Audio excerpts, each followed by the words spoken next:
Alors, juste avant, Madame la Présidente va venir vous faire un petit discours, vous présenter les grandes lignes, l'idée, la genèse, et voilà, je vous souhaite, Madame la Présidente.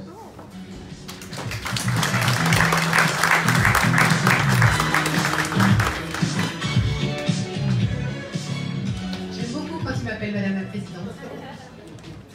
Merci à toi. Alors je vais commencer par des remerciements.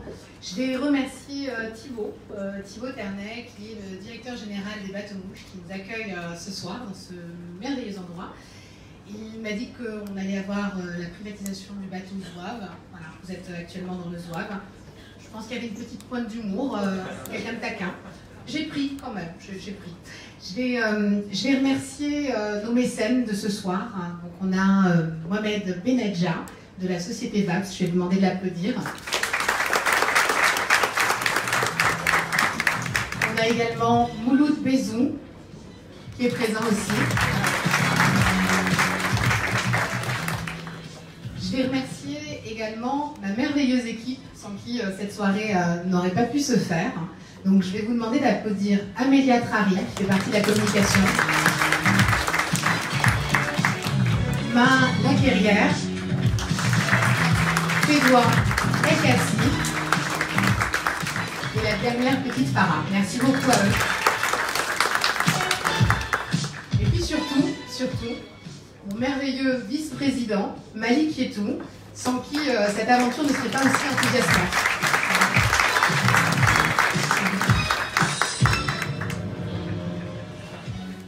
Alors,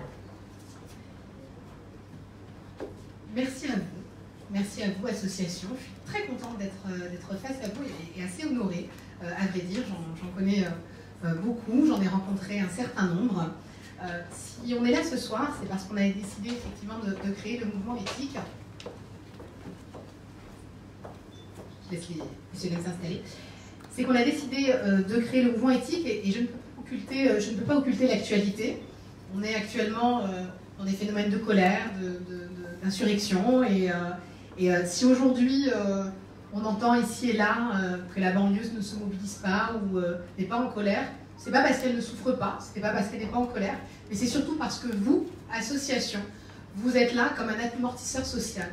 Et je pense qu'aujourd'hui, si la banlieue ne s'embrasse pas de nouveau, si elle n'est pas en colère, ou en tout cas si elle est en capacité de se contenir, c'est aussi parce que vous êtes là au quotidien à travailler avec eux, à travailler sur leur épanouissement, parce que vous êtes là à combler toutes les inégalités. Vous travaillez sur l'éducation, sur la transmission des savoirs, sur l'orientation qui est très carencée, sur l'emploi, mais également sur le lien intergénérationnel, sur le dialogue interreligieux.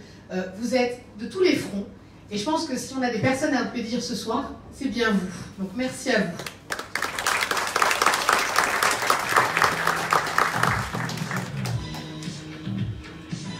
Alors si on a souhaité le mouvement éthique, c'est parce qu'on a souhaité travailler autour d'un réseau, de travailler en synergie, que nous soyons capables de travailler ensemble. Alors vous l'avez vu, les intervenants font à peu près le même constat et c'est ce qu'on a diagnostiqué avec M. Yetou quand on vous a rencontré, c'est que peu arrivent à travailler en synergie. Alors certains le font très bien, mais qu'est-ce que c'est travailler en synergie?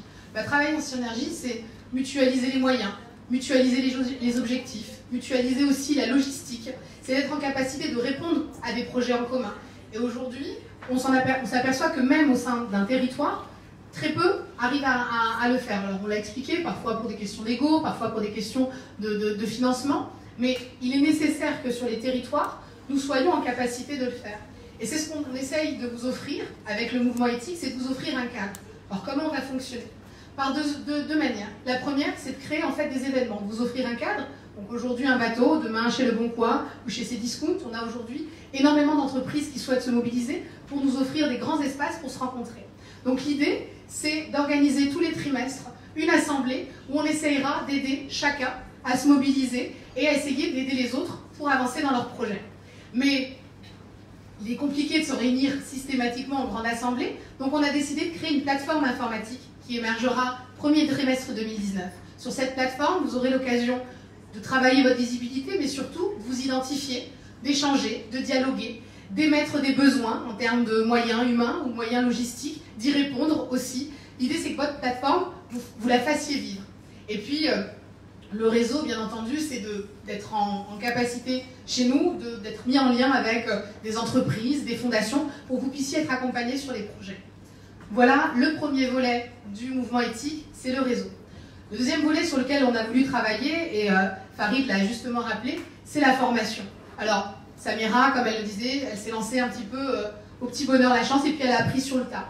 On sait combien vous mettez de l'énergie, de la force, du courage dans chacun de vos projets, très souvent sous vos temps libres, vos week-ends.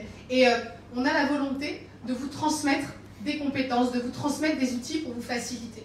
Dans quel domaine? Dans la communication, parce qu'il est nécessaire de se montrer, il est nécessaire de faire appel à des bénévoles. Donc l'objectif, c'est d'optimiser votre communication, mais également d'optimiser le digital. Très peu d'associations aujourd'hui utilisent le numérique, que ce soit pour interagir avec leurs bénévoles ou pour interagir au sein de leur structure. L'idée, c'est de vous apporter aussi plus de logiciels, plus de numérique pour vous faciliter la vie.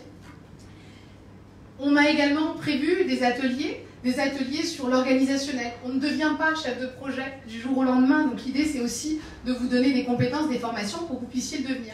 Aujourd'hui, on a un turnover énorme sur les bénévoles. Combien de projets périclitent faute de bénévoles pour pouvoir assurer les activités? L'idée, c'est que vous puissiez aussi être en capacité de renouveler votre base de bénévoles, ou en tout cas de les pérenniser, et aussi de les aider à monter en compétences, parce que quand vous avez des bénévoles au sein de votre équipe, ce sont des équipes qui portent vos projets, et l'idée, c'est aussi de les accompagner avec vous.